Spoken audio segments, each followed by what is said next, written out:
ರಾಜ್ಯ ಕಾಂಗ್ರೆಸ್ನಲ್ಲಿ ಭಾರಿ ಬದಲಾವಣೆ ಆಗುವ ಸಾಧ್ಯತೆ ಇದೆ. ರಾಜ್ ನ್ಯೂಸ್ನಲ್ಲಿ ಕ್ಷಣ ಕ್ಷಣದ ಎಕ್ಸ್ಕ್ಲೂಸಿವ್ ಸುದ್ದಿಯನ್ನು ನೀಡ್ತಾ ಹೋಗಲಾಗುತ್ತೆ. ಸಂಪುಟ ಸರ್ಜರಿಗೆ ಕೈ ಹಾಕಿದೆ ಹೈಕಮಾಂಡ್. ಈಗ ಪ್ರಮುಖವಾಗಿ ಸಂಪುಟ ಸರ್ಜರಿಯ ವಿಚಾರಕ್ಕೆ ಸಂಬಂಧಪಟ್ಟಂತೆ ಆಗಾಗ ಕೆಲವೊಂದಿಷ್ಟು ಮಾಹಿತಿಯನ್ನ ಕೂಡ ನಿಮ್ಮ ರಾಜ್ ನ್ಯೂಸ್ ನೀಡ್ತಾ ಇತ್ತು. ಈಗ ರಾಜ್ಯ ಕಾಂಗ್ರೆಸ್ನಲ್ಲಿ ಭಾರಿ ಬದಲಾವಣೆಯಾಗುವ ಸಾಧ್ಯತೆ ಇದೆ. ಸಚಿವ ಸಂಪುಟ ಸರ್ಜರಿಯ ವಿಚಾರಕ್ಕೆ ಸಂಬಂಧಪಟ್ಟಂತೆ ಹೈಕಮಾಂಡ್ ನಾಯಕರು ನಿರ್ಧಾರವನ್ನ ಮಾಡಿದ್ದು, ಮುಖ್ಯಮಂತ್ರಿ ಕಚೇರಿಯಲ್ಲೂ ಕೂಡ ಹಲವರಿಗೆ ಕೋಕ್ ಕೊಡುವ ಸಾಧ್ಯತೆ ಇದೆ. ಈಗಾಗಲೇ ಕೆಲವೊಂದಿಷ್ಟು ವಿಚಾರವನ್ನ ಸೈಲೆಂಟ್ ಆಗಿ ಡೀಲ್ ಮಾಡಬೇಕು. ಇಲ್ಲ ಅಂತಂದ್ರೆ ರಾಜ್ಯ ಕಾಂಗ್ರೆಸ್ನಲ್ಲಿ ಆಗ್ತಾ ಇರುವಂತಹ ಕೆಲವೊಂದಿಷ್ಟು ವಿಚಾರಕ್ಕೆ ಸಂಬಂಧಪಟ್ಟಂತೆ ಈಗ ಹೈಕಮಾಂಡ್ ಕೂಡ ತಲೆ ಕೆಡಿಸ್ಕೊಂಡು ಕೂತಿದೆ. ಸಿಎಂ ಕಚೇರಿಯಲ್ಲೂ ಕೂಡ ಹಲವರಿಗೆ ಕೋಕ್ ಕೊಡುವ ಸಾಧ್ಯತೆ ಇದೆ. ಸಂಪುಟ ಸರ್ಜರಿ ಜೊತೆಗೆ ಸಿಎಂ ಕಚೇರಿಯ ಹಲವರಿಗೆ ಕೋಕ್ ಕೊಡುವ ಸಾಧ್ಯತೆ ಇದ್ದು ಭಾರಿ ಕುತೂಹಲವನ್ನ ಮೂಡಿಸಿದೆ ಹೈಕಮಾಂಡ್ ನಡೆ. ಈಗಾಗಲೇ ಸಚಿವ ಸಂಪುಟ ಸರ್ಜರಿಯ ವಿಚಾರವಾಗಿ ಯಾರ್ಯಾರು ಆಕ್ಟಿವ್ ಆಗಿಲ್ವೋ ಆ ಸಚಿವರಿಗೆ ಕೋಕ್ ಕೊಡಬೇಕು ಅಂತ ಒಂದು ಕಡೆ ಪ್ಲಾನ್ ಇತ್ತು. ಈಗ ಮತ್ತೊಂದು ಕಡೆ ಇಲ್ಲ, ಸಿದ್ದರಾಮಯ್ಯನವರ ಕಚೇರಿಯಲ್ಲೂ ಕೂಡ ಕೆಲವೊಂದಿಷ್ಟು ಜನಕ್ಕೆ ಕೋಕ್ ಕೊಡುವ ವಿಚಾರಕ್ಕೆ ಸಂಬಂಧಪಟ್ಟಂತೆ ಹೈಕಮಾಂಡ್ ನಿರ್ಧಾರವನ್ನ ಮಾಡಿದೆ.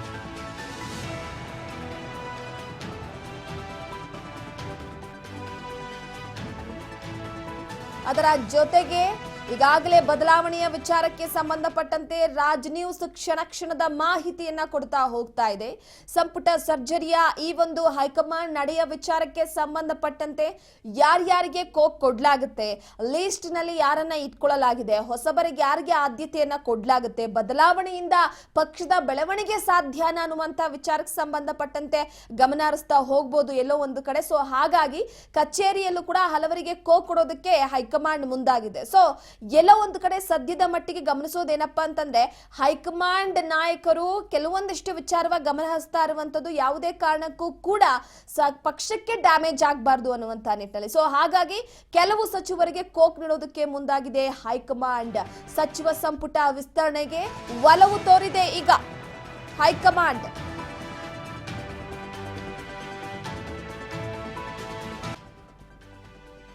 ಈಗಾಗಲೇ ಒಂದು ಕಡೆ ಆರ್.ವಿ. ದೇಶಪಾಂಡೆ, ಬಿ.ಕೆ. ಹರಿಪ್ರಸಾದ್ಗೆ ಸಚಿವ ಸ್ಥಾನವನ್ನ ನೀಡಲಾಗುತ್ತಾ ಅಂತ.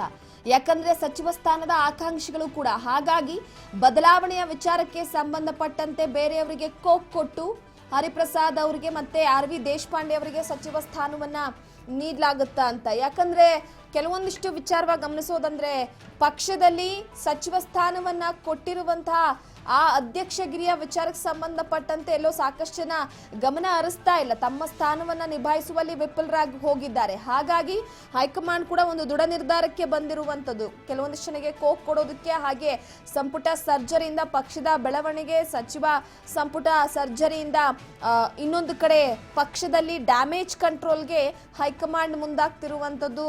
ಇಲ್ಲಿವರೆಗೂ ಕೂಡ ಸರ್ಕಾರ ಸುಭದ್ರವಾಗಿದೆ, ಆದರೆ ಮುಂದಿನ ದಿನಗಳಲ್ಲಿ ವಿಪಕ್ಷಕ್ಕೆ ಪ್ರತಿ ಬಾರಿ ಕೂಡ ಆಹಾರವಾಗಿ ಸಿಗಬಾರದು ಅನ್ನುವಂತ ನಿಟ್ಟಿನಲ್ಲಿ ಎಲ್ಲೋ ಒಂದು ಕಡೆ ಸದ್ಯದ ಮಟ್ಟಿಗೆ ಗಮನ ಹರಿಸಲಾಗ್ತಾ ಇದೆ. ಈ ಹಿನ್ನೆಲೆಯಲ್ಲಿ ರಾಜ್ಯ ಕಾಂಗ್ರೆಸ್ನಲ್ಲಿ ಭಾರಿ ಬದಲಾವಣೆಯಾಗುವ ಸಾಧ್ಯತೆ ಇದೆ. ಇನ್ನು ಕೆಪಿಸಿಸಿ ಅಧ್ಯಕ್ಷ ಬದಲಾವಣೆಗೆ ಕೈ ಹಾಕಿದೆ ಹೈಕಮಾಂಡ್. ಸತೀಶ್ ಜಾರಕಿಹೊಳಿ ಕೆಪಿಸಿಸಿ ಅಧ್ಯಕ್ಷ ಪಟ್ಟವನ್ನ ನೀಡಲಾಗುತ್ತಾ ಅಂತ. ಪ್ರಮುಖವಾಗಿ ನೋಡಿ, ಕೆಪಿಸಿಸಿ ಅಧ್ಯಕ್ಷ ಬದಲಾವಣೆಗೆ ಈಗ ಹೈಕಮಾಂಡ್ ಮುಂದಾಗ್ತಾ ಇದ್ದು, ಕೆಪಿಸಿಸಿ ಅಧ್ಯಕ್ಷರಾಗಿ ಅಟ್ ಪ್ರೆಸೆಂಟ್ ಅಂದ್ರೆ ಹಾಲಿ ಡಿಸಿಎಂ ಡಿ.ಕೆ. ಶಿವಕುಮಾರ್ ಅವರಿದ್ದಾರೆ. ಇಲ್ಲ, ಕೆಪಿಸಿಸಿ ಅಧ್ಯಕ್ಷ ಬದಲಾವಣೆ ಆಗ್ಲೇಬೇಕು ಅನ್ನುವಂಥದ್ದು ಕೆಲವೊಂದಿಷ್ಟು ಜನರ ವಾದ. ಈಗ ಪ್ರಮುಖವಾಗಿ ಕೆಪಿಸಿಸಿ ಅಧ್ಯಕ್ಷ ಪಟ್ಟಕ್ಕೆ ಸಾಕಷ್ಟು ಜನ ಟವಲ್ ಹಾಕೊಂಡು ಕೂತ್ಬಿಟ್ಟಿದ್ದಾರೆ. ಅದರಲ್ಲಿ ಪ್ರಮುಖವಾಗಿ ಸತೀಶ್ ಜಾರಕಿಹೊಳಿ ಅವರು ಮೊದಲು ನಿಂತ್ಕೊಳ್ಬಿಡ್ತಾರೆ. ಸೊ ಜಾರಕಿಹೊಳಿಗೆ ದಿಢೀರ್ ಬುಲಾವಣೆ ನೀಡಿದೆ ಹೈಕಮಾಂಡ್. ಹಾಗಾಗಿ ಕೆಪಿಸಿಸಿ ಅಧ್ಯಕ್ಷ ಬದಲಾವಣೆ ಆಗುತ್ತಾ? ಬದಲಾವಣೆ ಆದ್ರೆ ಸತೀಶ್ ಜಾರಕಿಹೊಳಿ ಅವರು ನೇಮಕ ಆಗ್ತಾರಾ? ಯಾರಿಗೆ ಒಲಿಯುತ್ತೆ ಪಟ್ಟ ಅನ್ನುವಂಥದ್ದು ಪ್ರಶ್ನೆ ಕಾಡ್ತಾ ಇದೆ. ಎಲ್ಲೋ ಒಂದು ಕಡೆ ಸಾಕಷ್ಟು ನೋಡಿ, ಕೆಪಿಸಿಸಿ ಅಧ್ಯಕ್ಷ ಸ್ಥಾನಕ್ಕೆ ಈಶ್ವರ್ ಖಂಡ್ರೆ ಅವರು ಕೂಡ ಇದ್ರು. ಅಂದ್ರೆ ಪ್ರಬಲ ಸಮುದಾಯದಿಂದ ಓರ್ವ ನಾಯಕನ ನೇಮಕದ ವಿಚಾರವಾಗಿ, ಯಾಕಂದ್ರೆ ಪಕ್ಷವನ್ನ ಸುಭದ್ರವಾಗಿ ತೆಗೆದುಕೊಂಡು ಹೋಗ್ಬೇಕಾಗತ್ತೆ. ಕೆಪಿಸಿಸಿ ಅಧ್ಯಕ್ಷ ಸ್ಥಾನ ಅಂತಂದ್ರೆ ಪಕ್ಷದ ಸಾರಥಿಯಾಗಿ ದುಡಿಬೇಕಾಗತ್ತೆ, ಎಲ್ಲಾ ಕಾರ್ಯಕ್ರಮಗಳನ್ನ ನಿಭಾಯಿಸಬೇಕಾಗತ್ತೆ, ತಮ್ಮ ಸಮುದಾಯವನ್ನ ಒಗ್ಗಟ್ಟಾಗಿ ತೆಗೆದುಕೊಂಡು ಹೋಗ್ಬೇಕಾಗತ್ತೆ. ಹಾಗಾಗಿ ಕೆಪಿಸಿಸಿ ಅಧ್ಯಕ್ಷ ಸ್ಥಾನದ ವಿಚಾರಕ್ಕೆ ಸಂಬಂಧಪಟ್ಟಂತೆ ಬಹಳ ಗಂಭೀರವಾದಂತಹ ಆಲೋಚನೆಯನ್ನ ಹೈಕಮಾಂಡ್ ಮಾಡಿರುವಂತದ್ದು. ಹಾಗಾಗಿ ಕೆಪಿಸಿಸಿ ಅಧ್ಯಕ್ಷ ಸ್ಥಾನ ಬದಲಾವಣೆ ಆಗಬೇಕು ಅಂತ. ಒಂದು DCM DK ಶಿವಕುಮಾರ್ ಅವರು ತಮ್ಮ ಸಹೋದರ ಸುರೇಶ್ ಅವರಿಗೆ ಈ ಸ್ಥಾನದ ವಿಚಾರವಾಗಿ ಪಟ್ಟು ಹಿಡಿದಿದ್ರು ಅನ್ನುವಂತ ಮಾತು. ಆದ್ರೆ ಪ್ರಬಲವಾಗಿ ಇರುವಂತ ಸಮುದಾಯಗಳು ಒಂದು ಒಕ್ಕಲಿಗ ಸಮುದಾಯ, ಇನ್ನೊಂದು ಲಿಂಗಾಯತ ಸಮುದಾಯ, ಇನ್ನೊಂದು ದಲಿತ ಸಮುದಾಯ. ಈಗಾಗಲೇ ಒಕ್ಕಲಿಗ ಸಮುದಾಯದಿಂದ DK ಶಿವಕುಮಾರ್ ಅವರು ಆ ಒಂದು ಸ್ಥಾನದಲ್ಲಿ ಇದ್ದಿದ್ದಾಗಿದೆ. ಇನ್ನೊಂದು ಲಿಂಗಾಯತ ಸಮುದಾಯಕ್ಕೆ ಇಲ್ಲ ದಲಿತ ಸಮುದಾಯಕ್ಕೆ ಕೊಡಬೇಕು ಅನ್ನುವಂತ ಒಂದು ಅಹವಾಲಿದೆ. ಈಗ ದಲಿತ ಸಮುದಾಯದಿಂದ ಸತೀಶ್ ಜಾರಕಿಹೊಳಿ ಅವರು ಪ್ರಬಲವಾಗಿದ್ರೆ, ಇನ್ನು ಲಿಂಗಾಯತ ಸಮುದಾಯದಿಂದ ಈಶ್ವರ್ ಖಂಡ್ರೆ ಅವರು ಕೂಡ ಇದ್ದಾರೆ ಆ ಸಾಲಿನಲ್ಲಿ. ಈಶ್ವರ್ ಖಂಡ್ರೆ ಅವರು ಪ್ರಮುಖವಾಗಿ ನಮ್ಮ ಸಮುದಾಯ ಪ್ರತಿ ಚುನಾವಣೆಯಲ್ಲೂ ಕೂಡ ಒಂದು ನಿರ್ಣಾಯಕ ಪಾತ್ರವನ್ನ ವಹಿಸುತ್ತೆ. ಹಾಗಾಗಿ ಇಲ್ಲ KPCC ಅಧ್ಯಕ್ಷ ಸ್ಥಾನವನ್ನ ಕೊಡಬೇಕು, ಯಾಕಂದ್ರೆ ಈಶ್ವರ್ ಖಂಡ್ರೆ ಅವರು ಕೂಡ ಹಿರಿಯರಾಗಿರುವಂತಹ ಹಿನ್ನೆಲೆಯಲ್ಲಿ ಸದ್ಯಕ್ಕೆ ಅರಣ್ಯ ಸಚಿವರಾಗಿದ್ದಾರೆ. ಆದ್ರೆ KPCC ಅಧ್ಯಕ್ಷ ಸ್ಥಾನ ಅಷ್ಟು ಈಸಿ ಅಲ್ಲ ನೋಡಿ. ಸತೀಶ್ ಜಾರಕಿಹೊಳಿ ಅವರು CM ಆಕಾಂಕ್ಷಿ ಹೇಳ್ಬೇಕು ಅಂತಂದ್ರೆ CM ಆಕಾಂಕ್ಷಿಯಾಗಿದ್ದಾರೆ, ಅದರ ಜೊತೆಗೆ KPCC ಪಟ್ಟದ ವಿಚಾರವಾಗಿ ಕೂಡ ಆಕಾಂಕ್ಷಿಯಾಗಿದ್ದಾರೆ. ಸೊ ಈಗೆಲ್ಲ ಇರಬೇಕಾದ್ರೆ ದಲಿತ ಸಮುದಾಯದಿಂದ ಪ್ರಬಲ ನಾಯಕರು ಯಾರು ಬರ್ತಾರೆ ಅಂದ್ರೆ Dr. G. ಪರಮೇಶ್ವರ್ ಅವರು ಬರ್ತಾರೆ, ಅದಾದ ನಂತರವಾಗಿ ಸತೀಶ್ ಜಾರಕಿಹೊಳಿ ಅವರು ಬರ್ತಾರೆ. ಸೊ ಹಾಗಾಗಿ ನೆಕ್ಸ್ಟ್ CM ಆಕಾಂಕ್ಷಿಯಾಗಿರುವಂತಹ ಸತೀಶ್ ಜಾರಕಿಹೊಳಿ ಅವರು ಸದ್ಯಕ್ಕೆ ಈಗ KPCC ಅಧ್ಯಕ್ಷದ ವಿಚಾರವಾಗಿ ಪ್ರಬಲ. ಈ ಹಿಂದೆ ಕೂಡ ಸಾಕಷ್ಟು ರೀತಿಯಲ್ಲಿ ಹೈಕಮಾಂಡ್ ನಾಯಕರನ್ನ ಭೇಟಿಯಾಗಿ ಕೆಲವೊಂದಿಷ್ಟು ವಿಚಾರವನ್ನ ಮನವರಿಕೆ ಮಾಡ್ಕೊಂಡು ಬಂದಿದ್ರು. ಸೊ ಇನ್ನ AICC ಅಧ್ಯಕ್ಷರಾಗಿರುವಂತದ್ದು ದಲಿತ ಮುಖಂಡ್ರೆ ಯಾರು ಮಲ್ಲಿಕಾರ್ಜುನ ಖರ್ಗೆ ಅವರು. ಸೊ ಹಾಗಾಗಿ ಈ ಒಂದು ವಿಚಾರಕ್ಕೆ ಸಂಬಂಧಪಟ್ಟಂತೆ ಗಮನ ಹರಿಸ್ತಾರೆ ಅನ್ನುವಂಥದ್ದು ಒಂದು ಆಲೋಚನೆ ಇದೆ. ಎಲ್ಲಾ ಕಡೆ ನೋಡೋದಾದ್ರೆ ಒಂದು ಮೇಜರ್ ಸರ್ಜರಿಗೆ ಮುಂದಾಗ್ತಾ ಇರುವಂತದ್ದು ಸಾಕಷ್ಟು ಕುತೂಹಲಕ್ಕೆ ಕಾರಣವಾಗ್ತಾ ಇದೆ.